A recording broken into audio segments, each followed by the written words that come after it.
नमस्कार सभी धर्मी लोगों का आपके अपने चैनल पर एक बार फिर स्वागत है। आज भी हम पवित्र रामचरितमानस के अयोध्या कांड पर चल रहे हैं। श्री रामचंद्र जी ने संकुचाकर अपनी सौगंध दिलाकर सुमित्रा जी से कहा, आप जाकर लक्ष्मण जी को यह संदेश न कहिएगा। सुमित्रा ने फिर राजा का संदेश कहा कि सीता वन के क्लेश न सह सकेगी। अर्थात दशरथ जी ने सुमित्रा जी को बता दिया था कि सीता जी जो वनवास के कष्ट है वो सह नहीं सकेगी, इसलिए उनको वापस लाना है। अतः जिस तरह सीता अयोध्या लौट आए, तुमको और श्री रामचंद्र जी को वही उपाय करना चाहिए, नहीं तो मैं बिल्कुल ही बिना सहारे के होकर वैसे ही नहीं जीऊंगा जैसे बिना जल के मछली नहीं जीती। सीता के मायके पिता के घर और ससुराल में सब सुख है। जब तक यह विपत्ति दूर नहीं होती तब तक वे जहां जी चाहे वहीं सुख से रहेगी। राजा ने जिस तरह जिस दीनता और प्रेम से विनती की है वह दीनता और प्रेम कहा नहीं जा सकता। कृपा निधान श्री रामचंद्र जी ने पिता का संदेश सुनकर सीता जी को करोड़ों अनेकों प्रकार से सीख दी। उन्होंने कहा, जो तुम घर लौटाओ तो सास ससुर गुरु प्रियजन और कुटुंबी सबकी चिंता मिट जाए। पति के वचन सुनकर जानकी जी कहती है, हे प्राणपति, हे प्रेम स्नेही, सुनिए। हे प्रभु, आप करुणामय और परम ज्ञानी हैं, कृपया करके विचार तो कीजिए।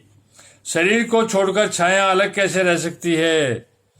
सूर्य की प्रभा सूर्य को छोड़कर कहाँ जा सकती है? और चांदनी चंद्रमा को त्याग कर कहाँ जा सकती है? इस प्रकार पति को प्रेम वही विनती सुनाकर सीता जी मंत्री से सुहानी वाणी कहने लगी, आप मेरे पिताजी और ससुर जी के समान मेरा हित करने वाले हैं, आपको मैं बदले में उत्तर देती हूँ।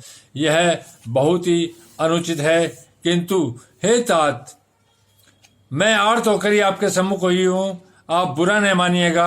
आर्य पुत्र स्वामी के चरण कमलों के बिना जगत में जहां तक नाते सभी मेरे लिए व्यर्थ है।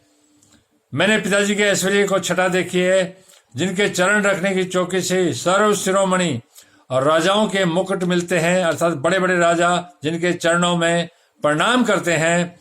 ऐसे पिता का घर भी जो सब प्रकार के सुखों का भंडार है, पति के बिना मेरे मन को भूलकर भी नहीं पाता। मेरे ससुर कौशलराज चक्रवर्ती सम्राट हैं, जिनका प्रभाव 14 लोकों में प्रकट है। इंद्र भी आगे होकर जिनका स्वागत करता है और अपने आधे सिंहासन में बैठने के लिए स्थान देता है। ऐसे ऐश्वर्य और प्रभावशाली ससुर, उनकी राजधानी अयोध्या का निवास, प्रिय कुटुंबी और माता के समान सास में, ये कोई भी श्री रघुनाथ जी के चरण कमलों के रज के बिना मुझे सौपन में भी सुखदायक नहीं लगती। दुर्गम रास्ते, जंगली धरती, पहाड़, हाथी, सिंह, अथाह तालाब एवं नदियां, कोल, भील, हिरण और पक्षी प्राणपति रघुनाथ जी के साथ रहते, ये सभी मुझे सुख देने वाले होंगे। अतः सास और ससुर के पांव पकड़कर मेरी ओर से विनती कीजिएगा कि वे मेरा कुछ भी सोच न करें। मैं मन में स्वभाव से सुखी हूँ। वीरों में अग्रगण्य धनुष और बाणों से भरे तरकस धारण किए हुए मेरे प्राणनाथ और मेरे प्यारे देवर साथ हैं। इससे मुझे न रास्ते में थकावट है, न भ्रम है और न मेरे मन में कोई दुख ही है। आप मेरे लिए भूलकर भी सोच न करें। सुमित्रा सीता जी को शीतल वाणी सुनकर ऐसे व्याकुल हो गए जैसे सांप मणि को खो जाने पर। नेत्रों में कुछ सूझता ही नहीं, कानों में सुनाई नहीं देता। वे बहुत व्याकुल हो गए, कुछ कह नहीं सकते।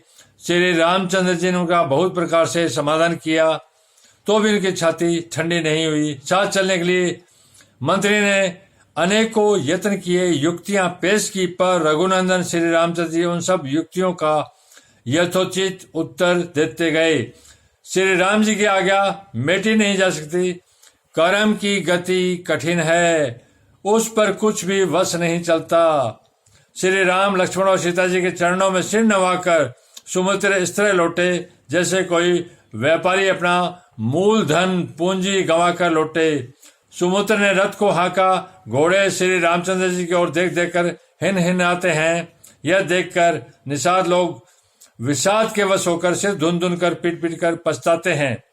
जिनके वियोग में पशु इस प्रकार व्याकुल है, उनके वियोग में प्रजा, माता और पिता कैसे जीते रहेंगे। श्री रामचंद्र जी ने जबरदस्ती सुमित्र को लौटाया। तब आप गंगा के तीर पर आए। श्री राम ने केवट से नाव मांगी, पर वह लाता नहीं। वह कहने लगा, मैंने तुम्हारा मर्म भेद जान लिया। तुम्हारे चरण कमलों की धूल के लिए सब लोग कहते हैं कि वह मनुष्य बना देने वाली कोई जड़ी है। धन्यवाद। आप लोग अपने इस चैनल पर इसी प्रकार बने रहिए। मैं आपको एक परमात्मा और उसके ज्ञान मार्ग पर लेकर चल रहा हूँ। बिना ज्ञान के हम परमात्मा का इस संसार में, अंधेरे संसार में ज्ञान रास्ता नहीं देख सकते। बिना रास्ते के परमात्मा तक कैसे पहुंचे। दुनिया के तमाम धर्मग्रंथ सारे पवित्र हैं जो एक परमात्मा की ओर ले जा रहे हैं। तो कृपया करके सबको एक समान और पवित्र माने। उनमें कोई छोटा बड़ा नहीं है। परमात्मा एक तो धर्म एक और उसका ज्ञान एक। धन्यवाद। शुभ रात्रि। कल फिर मिलेंगे।